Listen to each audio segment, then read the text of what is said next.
I swallow everything. Whenever I'm feeling worried, I begin eating like a maniac. Let's say I have my midterms coming up. They're important exams, so they tend to cause most students a lot of anxiety, more than usual. Some cope by sleeping or maybe drinking. I start eating to the point I swallow everything in my kitchen. And it's not like I'm eating normally. It shows up at weird times.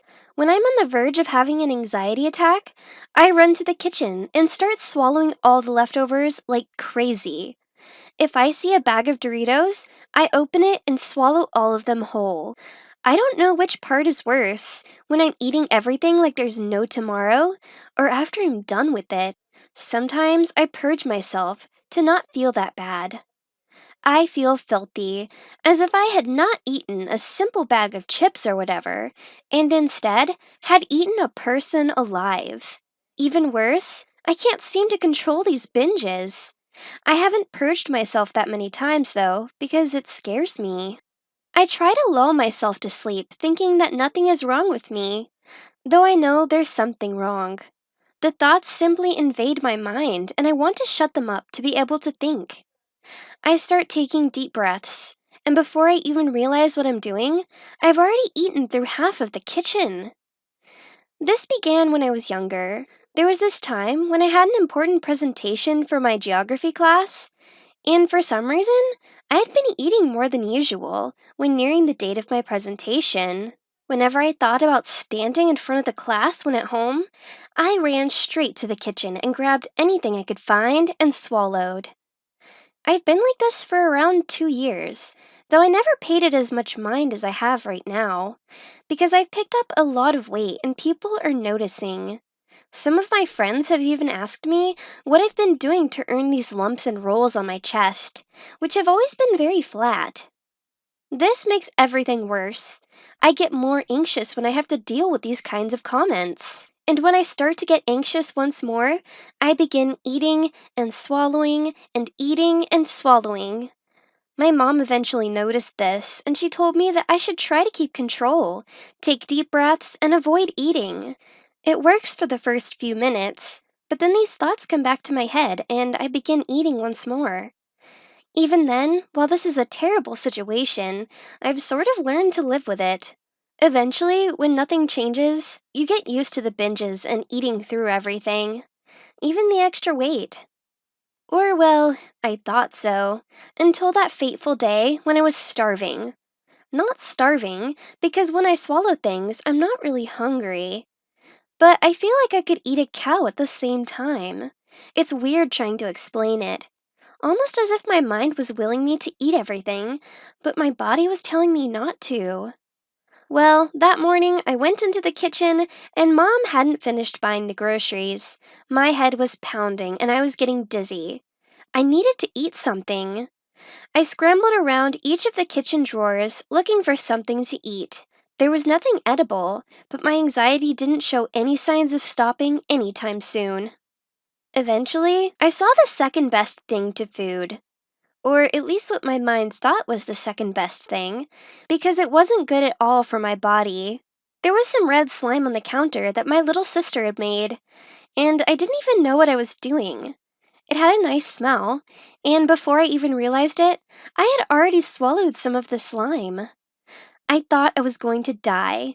I knew how slime was made, and obviously knew that it wasn't good at all for my body. There's glue, there's contact solution, there's borax, and in large quantities.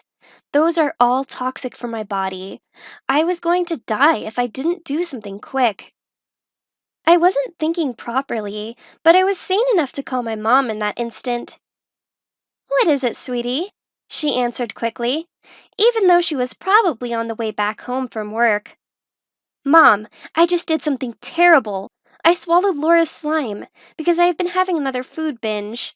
There was nothing in the kitchen. I'm sorry. I need help. I feel like I will die." I managed to tell her, trying to hold back the tears that soon were going to streak down my cheeks. Mom told me that she would get back home as fast as she could to take me to the hospital and perform a gastric lavage to remove the poisonous ingredients of the slime. But did I have enough time before I passed out or something worse? My stomach began roiling. In the next minutes, a terrible pain invaded my stomach. I doubled on the floor and began vomiting. It was very painful, with every time I threw up spiking a world of pain through all of my body. At this moment, my head was being pounded by terrible headaches, and my thoughts were pure guilt. Why had I eaten that? Why couldn't I control myself like other kids do? I kept vomiting, sometimes my lunch, sometimes some of the slime, and many times a reddish combination of both. My mom opened the door and found me on top of the stinky puddle of red vomit and picked me up. In no time, I was on the way to the hospital, and they managed to perform a gastric lavage on time. How did she end up like this? Was it an accident?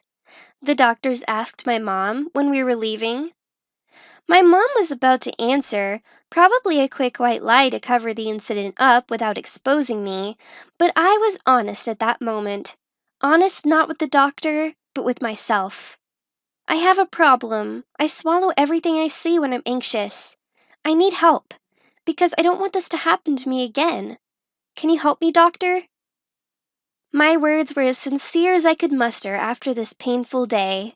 The doctors were very kind, and they found me a great psychologist that helped to treat my eating disorder. Now, I don't swallow everything I see when I'm anxious. And with support, I managed to overcome this terrible episode of my life. What I want to tell you with my story is that we always have difficulties and low points in our lives, but we're not alone. I tried to ignore my eating disorder for 2 years and ended up nearly dying from food poisoning. Don't make my mistake. If you need help, then go get it. You will be grateful to solve any problem you have in the long term. Do you believe in tarot reading? To me, this thing is totally crap. I don't mean that all tarot card readers try to make money off people's fear. I just wonder why people need to waste money listening to something they already know about their life and then get some vague self-help advice. People are so strange. And my close friend is one of those. She has a huge amount of respect for tarot readers. Therefore, every single decision she makes in her life all are based on tarot readers' guidance, like which university she would enroll in, which job she would take, or even which guys she would go out with. It seems like everything in her life goes quite well. That's why when nothing goes right in my life, I decide to try this tarot thing and get an unexpected result. And here is my story. I'm Sarah and I'm 25 years old. My life is so messed up. About my career, I just quit my job. I took different jobs, but all of those are wrong choices. The reasons vary, like I had to take too much pressure but received too little money, or what I did was a dead-end job, or simply my boss was an asshole. And when I was vulnerable, my boyfriend was secretly dating one of my friends. My parents kept scolding me because they thought if I followed their advice working in their friend's company, I would not end up switching jobs constantly like that. Everything was going against me, and I felt so difficult to carry on. When I was so desperate, my close friend, who is crazy about tarot, told me that I should go to see her tarot reader. Tarot can be very empowering, she said, and it allows an intimate space to open up in my soul, helping me get the right direction. My life couldn't change overnight thanks to tarot, but it won't hurt if I try, right? So I came to see my friend's tarot reader. She nailed my past and present situation down to extreme accuracy. Then I asked her about my career, why it was going nowhere. She asked, "Are your boss all male?" She's right. They are all male. How did she know that? She kept saying, "You get along well with females, so if your boss is a woman, your career can make some progress." While I'm half convinced, my friend said first, I have no idea what to do next with my life. Second, I should look at her life and see how well it goes now, so why don't I take her advice and do it right this time? She's right, and I was determined to look for a job with a woman in charge. After several times turning down several job offers with men in charge, finally I found a job with a female boss. On the first working week, everything seemed okay. Not too much workload. My coworkers were friendly and willing to help. When my boss found out I did great work, she even offered me to become her personal assistant. Still did paperwork, but accompanied her on business trips and ran some errands as well. She also said if I needed anything, just told her. Wow, it turned out tarot reader's advice worked like a charm. My life had never been this comfortable before. Since tarot reader's prediction was spot on, I decided to do another reading. This time, I kept receiving good news. She said next week I would meet my future husband, and if he offered me anything, I shouldn't turn it down because it could be a milestone in my life. Her prediction made me so excited to see whether it came true. Then one day, my boss introduced me to one of her cousins. His name's Michael. After the first time seeing him, I knew he was my type. He was charming and a good listener, and we soon became a couple. But the thing is, he just came to the city to visit his relative. Then he had to move back to his city to manage his chains of 5-star restaurants, which were quite far from my home. He said he had such a great time with me, and he even pictured us together like a family. That's why he really wanted me to come with him. After a few days considering, I said yes, like what tarot reader told me to do. My new life was awesome. I was happy spending most of my time with my boyfriend. Besides, I came to Mike's company and helped him with paperwork. Other employees didn't seem to like me, but I couldn't care less. Meanwhile, I kept in touch with the tarot reader regularly for more advice. The first time, she said I need to stop overspending on clothes and save up for my future. She was right. I'm a shopaholic. To keep myself from buying stuff, I told my boyfriend the salary I got from work he could keep as a saving for our future. The second time, my reading was horrible. She said I need to be very careful when going out because I was about to have a serious accident. That scared me to death. I had never suffered any kind of accident before. I was so terrified that I didn't dare to drive a bike myself. I chose to take a taxi to go to work, and I looked both sides very carefully if I had to cross the streets. The worst was yet to come.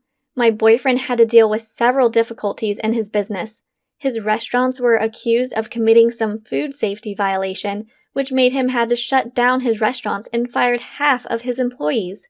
This was a huge shock to him and turned him into a different person. Instead of going to work, he went somewhere and only came home when he got drunk. He became aggressive and yelled at me all the time. In the company, employees always looked at me with hatred. In this strange city, the fact my coworkers hated me and my boyfriend didn't care for me anymore made me so desperate. My tarot reader kept telling me not to go anywhere because going outside was too dangerous for me. I could be hit by a car in just a second. I couldn't stay home as well because my boyfriend was broke and I also had no money. All money I got, I gave to him because the stupid saving up thing. And of course, he spent it all on drinking already. When he's desperate, he did a tarot reading as well, which said I'm the one making his business become a disaster. He believed that without questioning just because a tarot reader said so. Unbelievable! That's the moment I realized it's time to stop following tarot readers' guidance and make my own decision. I decided to leave this mess behind, pack my stuff, and come back home with my parents. And here I am, staying at home safely without being involved in any accidents. This time, I decided to stop seeing the tarot reader, and I choose to work as a freelance journalist. By the way, I don't need to worry about my coworkers or my boss, whether they like me or not. And there is one important lesson I learned in a painful way I'd like to share. If you know what's coming in your life, it's not fun and worth living anymore. In making up your own decision and be responsible for what it is, what a grown-up should do, rather than listening to some stupid advice from a tarot readers. I meant, in making up your own decision and be responsible for it is what a grown-up should do, rather than listening to some stupid advice from tarot readers. I mean, tarot is not bad, but don't let it control your life. So yeah, that was my story. Hope you all enjoyed. If you have similar stories, you could send to the link down below. Thank you for listening. Goodbye.